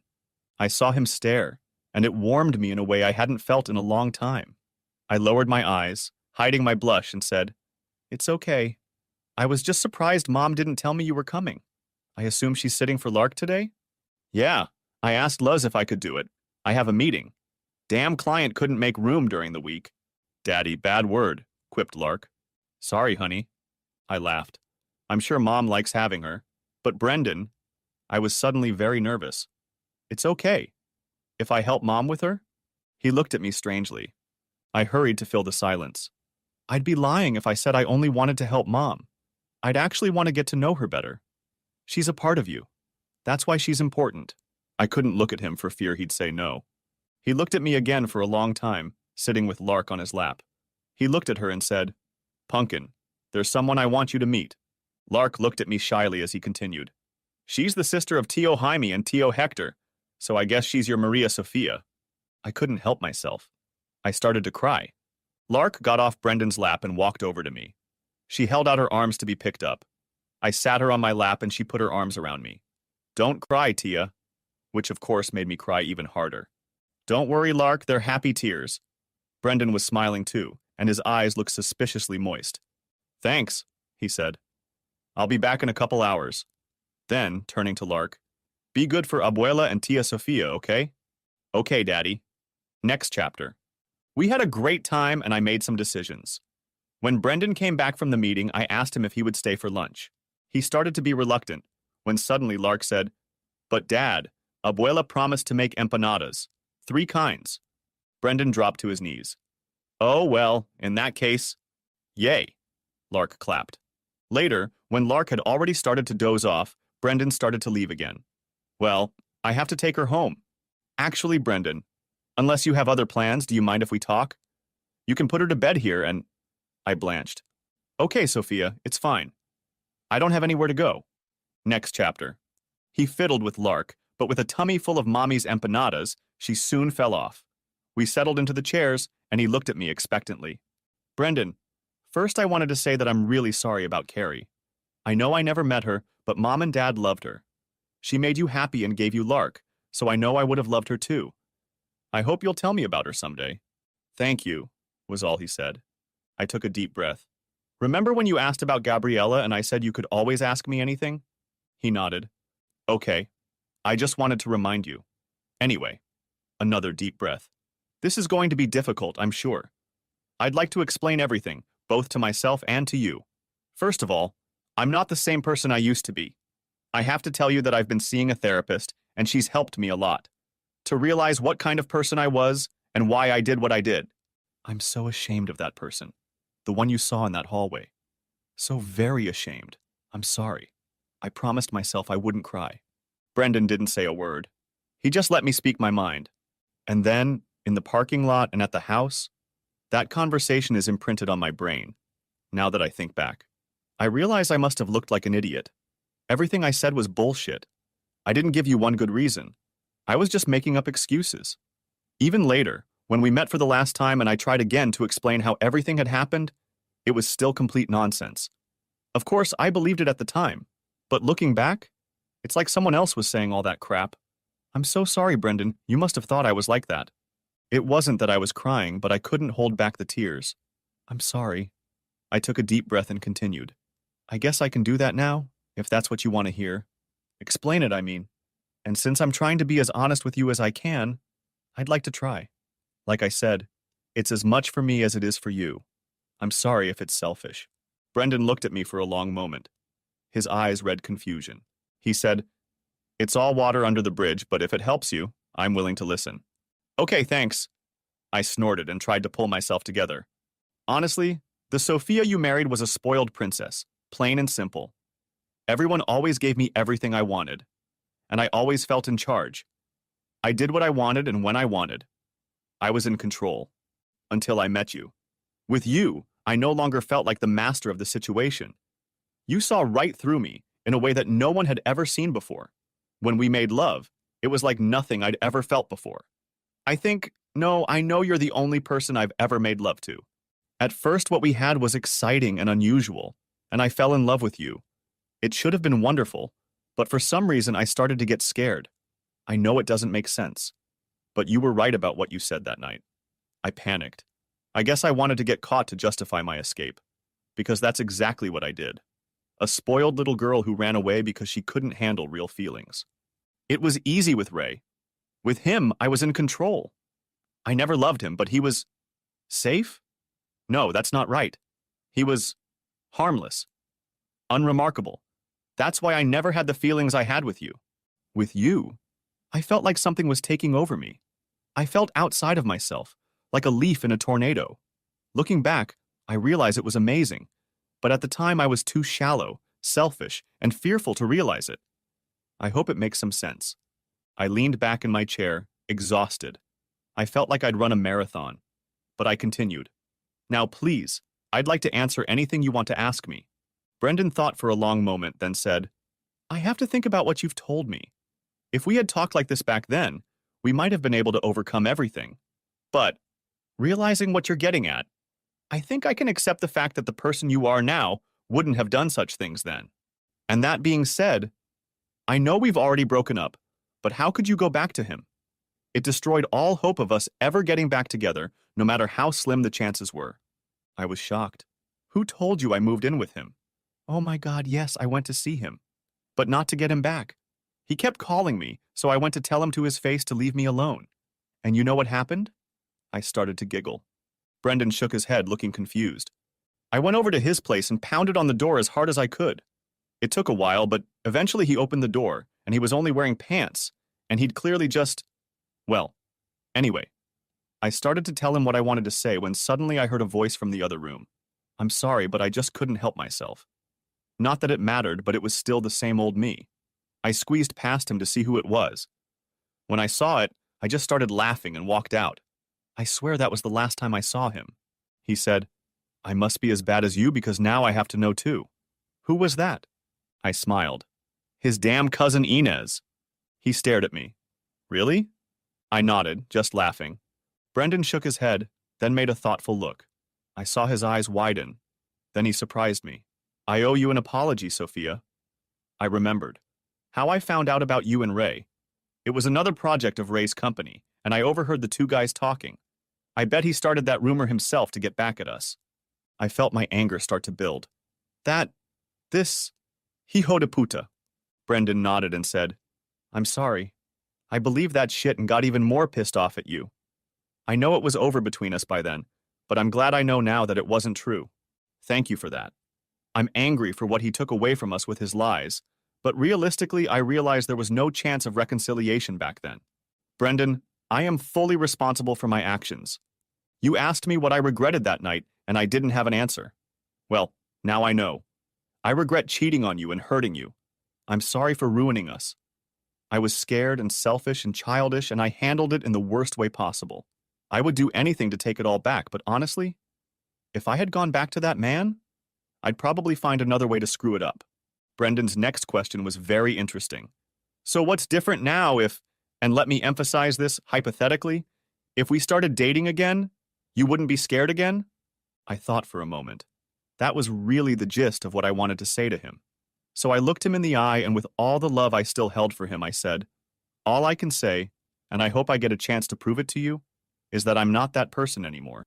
I've mentioned before that I've been in touch with one person, a therapist, who has helped me a lot. If you want to talk to her, I will give her permission to tell you anything you want to know. You can trust her honesty, and you'll be assured that I'm not trying to twist things. I would never do that, Brendan. Never. I know I ruined our relationship with my actions, and for the rest of my life I will feel pain and regret for what I did and for hurting you. I will never do anything to intentionally jeopardize what we could have rebuilt, no matter how fragile it may be. I can't promise I'll never do anything to make you angry. No one can promise that. I'd just like a chance to see if we can be friends. Just like that. I wiped away more tears. I'm sorry. I'm not very good at not crying. I just miss my friend. Please just think about it. I kissed him on the cheek and left the room. I went to my mom and we talked. I told her that I wanted Brendan to have time to think about what I said, and I gave him space. That I realized that now I needed to let him control everything that was going to happen between us on his own. She smiled. You're learning, sweetheart. Next chapter. Brendan. I didn't see Luz or Sophia when I packed up Lark and headed home. I appreciated the space. As I drove, I pondered what she had told me. She had certainly given me a lot of food for thought. It was obvious that she had matured since our divorce. The question was, would I be able to love this new Sophia? She said she still loved me, and God willing, I believed her. Then I realized it wasn't about love. It was about trust. Would I be able to trust her again? She made an impression on me, and she said she missed her friend. I wasn't a complete idiot. I knew she was hoping for more. So was I ready to give her what she wanted? I realized that was the question I should have asked. With Sophia's newfound honesty, well, newfound for me, what would she say if I asked her if she could be satisfied with friendship? And that's when I realized that of course I needed to see her again. Next chapter. I called her the next day and apologized for leaving without saying goodbye to her and Luz. I asked her to tell her mother that, and she said it was okay and she would. I thanked her for everything she had told me and told her that I had a lot to think about and that I would talk to her again. She took that without comment, just said I was always welcome and thanked me for listening to her. Next chapter. Sophia. As I promised my mom, I gave Brendan his freedom. I went on a job search and asked Brendan if he had any opinions on which firms had the best reputations. He sent me a list with a few names, and one of them invited me for an interview. I got the job and sent him a text thanking him. He sent me a short congratulations and a thumbs up emoticon. I spent a lot of time with my mom just talking and, surprisingly, cooking. I never had any interest in it during my princess phase, as I was starting to call that period of my life, and mostly ate takeout or microwave meals in Waco. Most of my free time in Waco was spent at the gym or in classes that seemed interesting to me. Once in a while I would go out with friends from work, but I didn't go on dates. After what I had done, men just weren't interested in me. I was hit on, of course, but I compared them all to Brendan, and none of them even came close. Anyway, my mom was a great cook, and I suddenly wanted to learn. We spent a lot of time in her kitchen, and my brothers had the upper hand. They lived in the city now, but they came to visit us often, and I was grateful to be able to reestablish that brotherly bond. The three of us, my brothers and I, Got together a few times at Kathy Elder's, Brendan's favorite bar. The first time I went there, I asked Jason, the owner and bartender, and Brendan's best friend, if I could talk to him in his office. He looked at me for a few seconds and then agreed. I first apologized for hurting his friend and for acting the way I did. I told him that I was no longer that person, that I had talked to Brendan and apologized to him, and we were exploring the possibility of remaining friends. I told him that if he didn't want me here, I would leave, but that I just wanted to clear the air about their friendship. He was the best man at our wedding. He just looked at me and said, "If Brendan's cool, I'm cool. Look up the word laconic in the dictionary, and there will be a picture of Jason. How he survived working behind the bar, I have no idea." I asked if Brendan was playing there, and he said no, not since Carrie died. That made me inexplicably sad. I thanked him and almost ran out before he saw me crying. Next chapter. A few weeks later, Brendan called again and said he had another Saturday night meeting. He said it was the same damn guy as last time, and I laughed when I heard Lark yelling, "Bad word, Daddy," in the background. He asked if we could watch Lark for the morning. I choked up a little when I heard "we," but replied that, of course. Then I was shocked to hear him add, "And then maybe the two of us can spend the day together? If it's okay with Mom?" I loved that he still called my mom, Mom. I tried to hold back my suddenly racing heart and replied, "I'd love to. I'll ask her and let you know." I told my mom about it and she just smiled and said, "That might be difficult, honey. I think he's ready to tell you about everything that happened afterward. You have to be ready and be strong." Too nervous to talk to him, I just texted that Mom was thrilled that Lark had stayed with her all day. I figured I might as well ask what he had planned when he dropped her off. Next chapter. Brendan. I dropped Lark off with Luz and Sophia. She made coffee, and after taking a sip, I smiled and said, "Mama Luz, you always made the best coffee." She grinned and shifted her gaze to Sophia, who was smiling shyly. "You?" She nodded and said, "Nothing special, it's just coffee." "But still," I said, "as good as Mom's." Then Sophia was thinking about something. "Oh, what shall I wear? Should I bring anything with me?" "No, nothing. Just casual clothes. I wasn't planning anything special. I just thought we could continue our conversation from last time. You guys talked a lot, and I've had time to think about it. Besides, I should probably tell you something. I thought we could go to the park again and just sit and chat." Sophia nodded, and I headed off to the meeting. As I was leaving, I thought I heard Luz say, "Te lo dije, mija." Next chapter. I returned to the house a couple hours later. Sophia was waiting for me in jeans and a simple white blouse unbuttoned over a teal tank top. She had a picnic basket with her. "And I know you asked me not to bring anything with me, but when you mentioned the park," she shrugged sweetly. "No, that's great. I wasn't thinking. I'm glad one of us was." "Lark?" he called out. She ran into the house, Luz following more sedately. "Here I am, Daddy." I scooped her up in my arms and stroked her neck as she squealed. "Aunt Sophia and I are going out for a while. Can you stay here and be good for Abuela?" "See," she nodded. I tickled her and she giggled. Next chapter?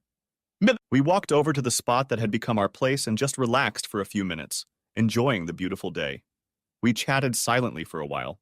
Finally, I said, "You asked me once if I would tell you about Carrie. I'd like to tell you now if you don't mind." Sophia nodded. "Yeah, I'd like to. But you know, this bench is pretty hard. My butt is still sore from last time. Why don't we just stretch out on the blanket?" I threw her a, "I know you're up to something" look, and she smirked. "No, nothing like that.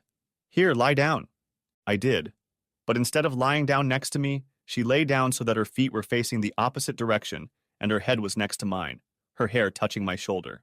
"There, now we can talk in peace," she explained. "Before I tell you about Carrie, I wanted to thank you for giving me the time and opportunity to think about what you said the last time we were here. It helped clear up a lot of unresolved issues, but I think I have a lot to think about as well.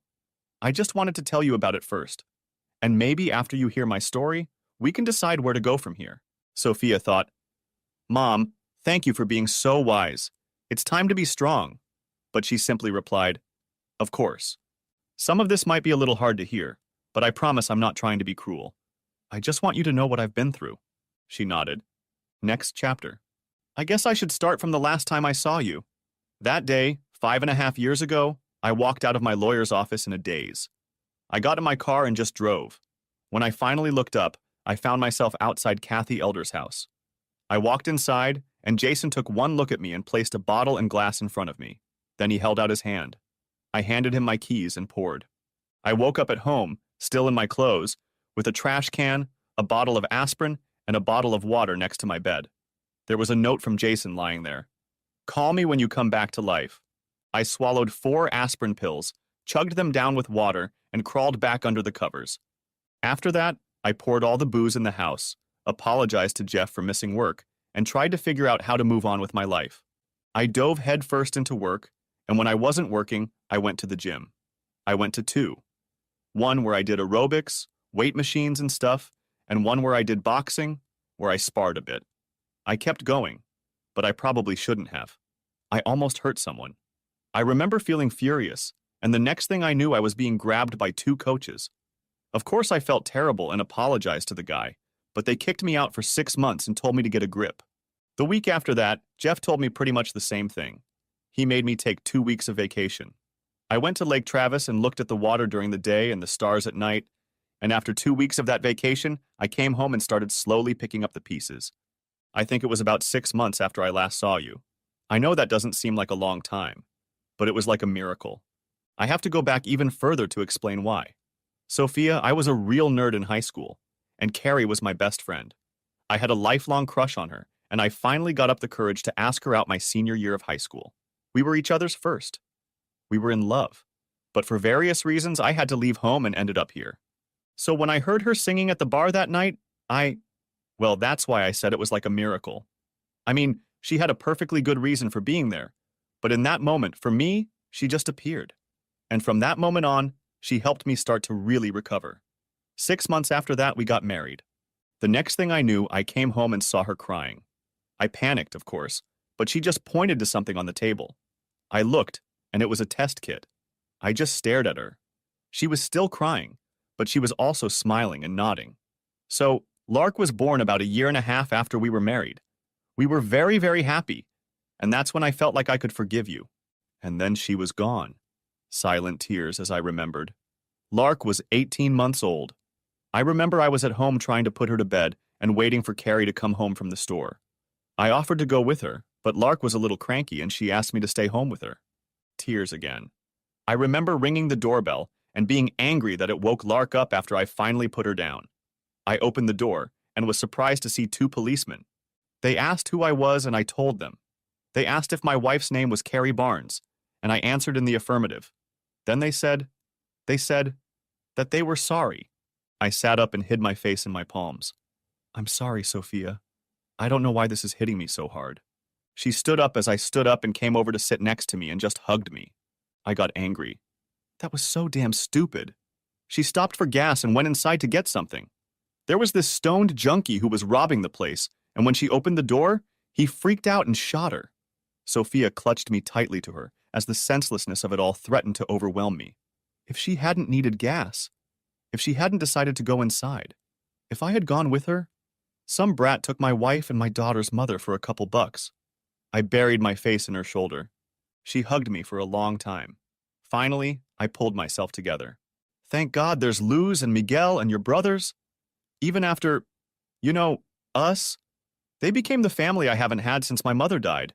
Luz was great. Took care of Larka. And Miguel. He was a shoulder to lean on in my darkest moments. But I knew Lark needed me, and she, like your family, helped me through it. I think you'd like her. Carrie, I mean. She loved your family as much as I did. I lay back down and Sophia returned to her previous position. I guess that's it. So I'm going to make the same offer you did. Please ask me anything you want to ask me. She hesitated. First, I want to thank you for sharing with me.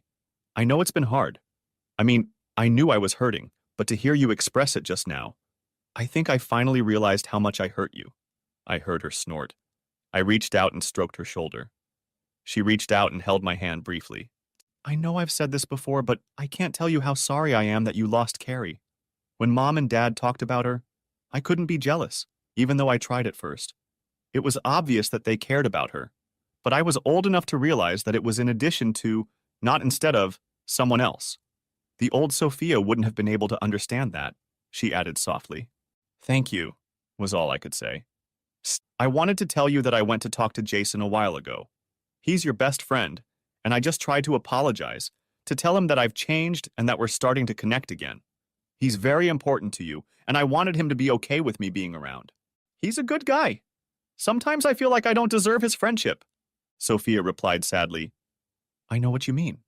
Anyway, he told me that you stopped playing? I guess it has to do with Carrie. I sighed. I didn't quit at all. I'm still playing for Lark. I just can't play in public anymore. I told you that when I found her again, it was in a bar and she was singing karaoke, right? Sophia nodded. Well, I didn't tell you she was really good. We played in a band in high school and she was the best we had.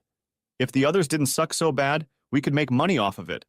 After we reunited, she actually sang with us at some shows until Lark came along. But after she left, it was too painful to go back to performing without her. Maybe someday. I paused, remembering. Want to hear something corny? We sang our wedding vows to each other. Oh, that's not corny. Did you do something original? No, we really liked the song Live Forever, the Little Big Town Band's version. One of the guys in the band helped with the arrangement, and that's what we sang. I can carry a tune, Sophia moaned, but it was amazing. But now, there's a line in the song that haunts me. I hummed it to Sophia. And if we don't die young, we might live forever. For a while, we lay like that, just breathing. Sophia, I started and turned to her. She turned at the same time and we bumped heads. She started laughing and exclaimed, Oh, you fool. She wrinkled her nose and smiled and rubbed her head, and for some reason I just rolled over to her and kissed the spot where I hit. She froze, eyes wide and staring at me. With a suddenly dry mouth, I smiled weakly and said, There, that's better, and sat up. Then, I'm sorry, I shouldn't have done that. She reached out and held her hand for a second. It's okay.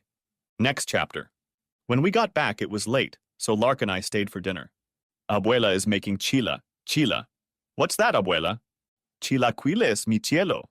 Yes, that and tres leches, informed me Lark. Oh, well, in that case. Yay. Next chapter. Sophia. I had never insisted. But after our long conversations, I noticed a change in Brendan. He became more open. When he finally asked if I wanted to have dinner with him, I said I really did. Then I ran to hug my mom and cry. And I had so many butterflies I thought I was going to fly away. I changed outfits 6 times. Mom just shook her head. Mia, it's Brendan. Don't worry. I know, Mom, I'm just so nervous. She stroked my cheek. It's going to be okay. And it was. Even better than okay. When he arrived, he had a small bouquet of flowers, and my eyes lit up. He grinned as he handed them to my mom and kissed her cheek. I put my hands on my hips and pretended to hum. They both laughed, and I couldn't help but join in. Just like that, my nerves were gone. Had he really known how I would feel and figured out a way to break the ice, so to speak, without me noticing? There was more depth to him than I remembered. Come on, Casanova, let's go. I kissed my mom too, and we hit the road. As we drove, I asked, Where's Lark?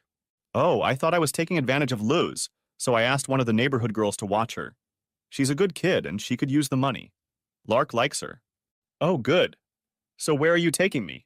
I thought the Italian one? Oh, that sounds great, actually. He took me to a small establishment I'd never been to before. The food was excellent, and we shared a bottle of Chianti. We talked, he made me laugh, and I felt so at ease with him. Afterwards, we took a walk along the river. We held hands and just enjoyed each other.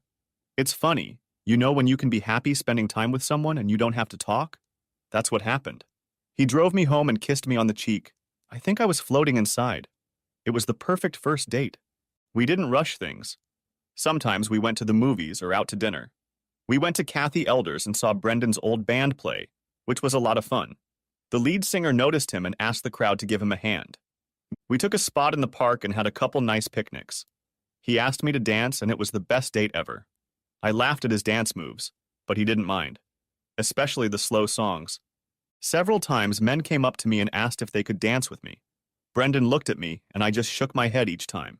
He said, It's okay if you want to, but since we are open and honest with each other, I don't think I would like it if you danced to slow songs. I smiled and replied, The only guy I want to dance with is sitting right in front of me. He never pushed for intimacy, and to be honest, I was starting to get a little nervous. That night after our dance date, he reached up to kiss my cheek again. I took his head in both hands, turned his face toward me, and kissed him on the lips.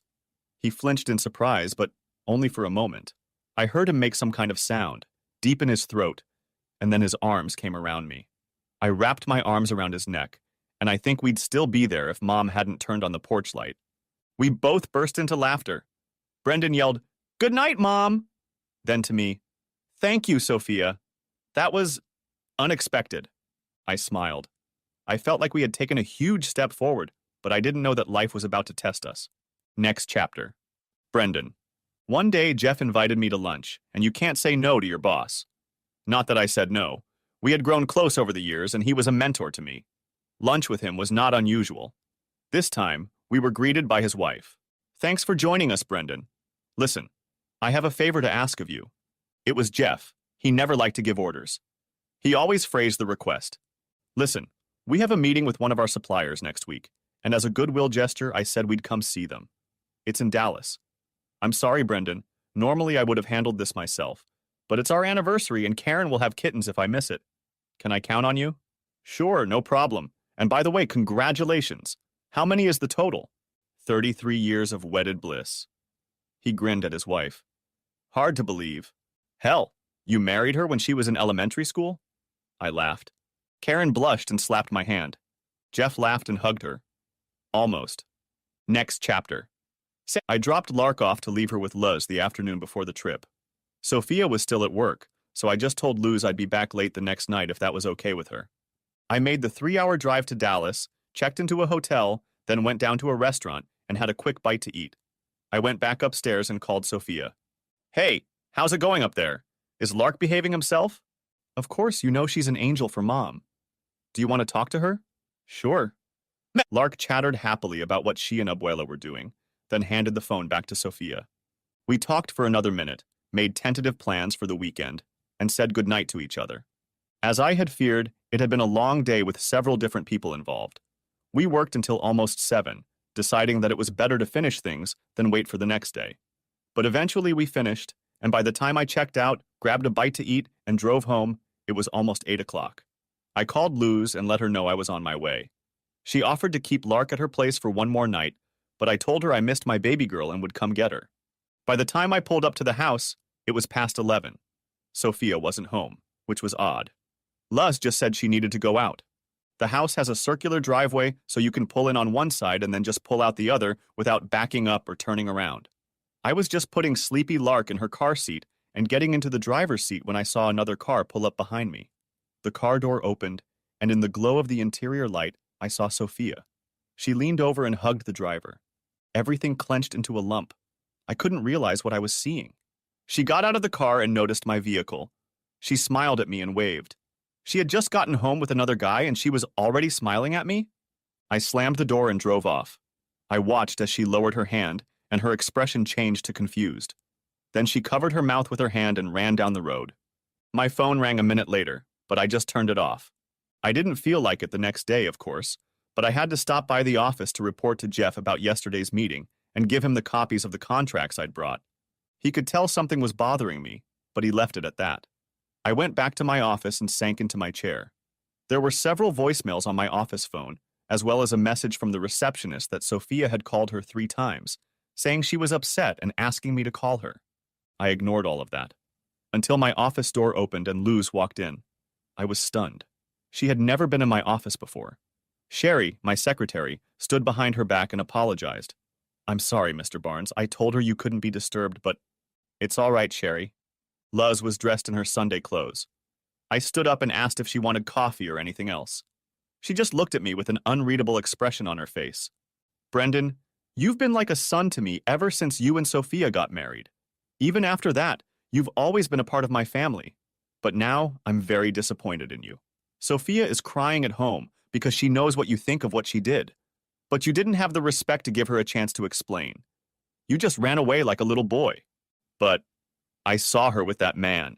She was so dressed up," I said in desperation. "You saw what you wanted to see, and that's why I'm so disappointed. Now think about what I said, and then I expect you for dinner tonight. Don't be late." And she turned and walked away. At exactly 6:30, I knocked on her door. Luz opened the door, took Lark's hand, and led her inside. As we passed the kitchen, she pointed to a chair and said, "Siéntate." I sat down. Luz proceeded to lead Lark into another room. After a few minutes, Sophia came in and sat down across from me. Her eyes were red, but otherwise she looked calm. She said, "Brendan, I know what you think you saw. I want to tell you what happened. Then I'll need to tell you something else. Please let me finish," she added as I started to speak. "First, I owe you an apology. I should have called you, but it happened so fast, and I knew you were in meetings all day. So it's on my conscience. I could have left you a message, but I didn't communicate, and if I had, it wouldn't have happened. Anyway, when I got to work that morning, my boss told me that there was going to be a social event that evening, and the person who was supposed to represent the company was sick. I don't know. Something out of the blue, but both he and his wife got sick and couldn't attend. So he asked. But he was actually telling me that I should go in their place. He asked if I could make a date on short notice, and normally I would have asked you to come, but you were in Dallas. I told him that, and he asked if there was anyone else in the office I could invite as an escort. She paused and took a sip of her drink. I thought about it and said Fred Pear would suit me. He's another one of the realtors and very experienced, and very married. She looked at me. And before you ask, I was wondering why he didn't just send Fred and his wife. My boss said that when the original couple had to back out, he decided he wanted to give me the opportunity. Events like this are a good way to network and become better known. The fact that he invited me means he's probably preparing me for a bigger role in the company. Anyway, he said it was fine and said he'd talk to Fred. Fred was fine with going, and we coordinated our schedules. He told me I lived down the road and offered to pick me up and drive me. We went and had a good time, but we were there to socialize, and that's what we did. You saw him dropping me off. That's the reality of it. A work event with a coworker who was the perfect gentleman. She just looked at me. Sophia, I'm so sorry I overreacted. Yes, you did. And then you ignored me. You didn't even give me a chance. She was crying now, and I felt even worse than the night before. You're right. You're right. I was an asshole, and you didn't deserve it. I can only apologize and ask you to forgive me.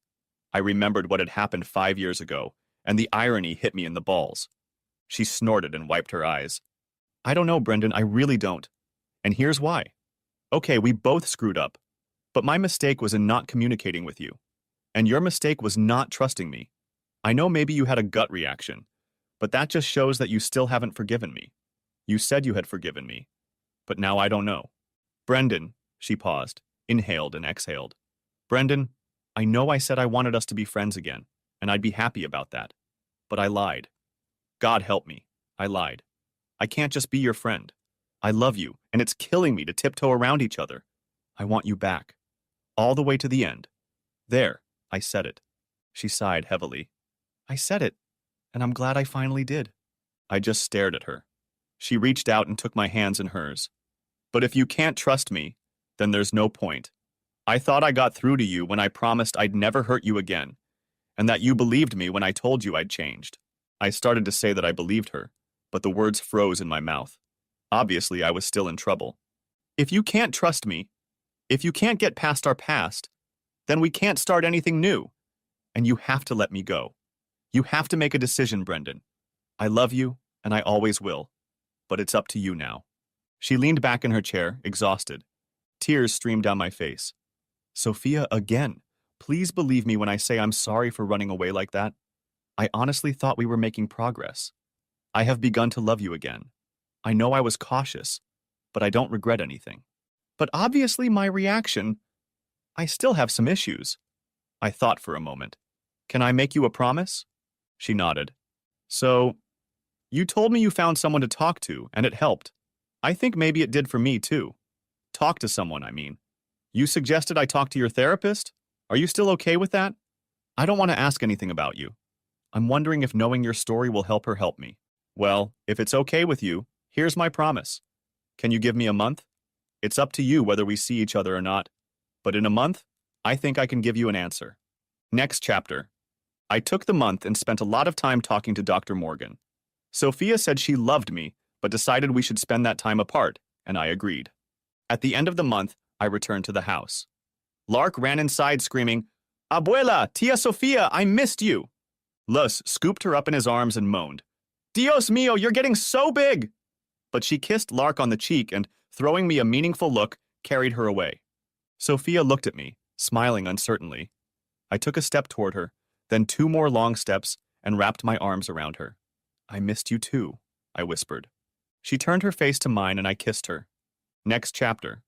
Of course, not everything was so rosy. There were things that threw us off balance, but we knew what we needed to pay attention to, and we always talked things through. But overall, we gradually grew closer. When we finally made love for the first time after such a long break, it was everything I remembered, and more.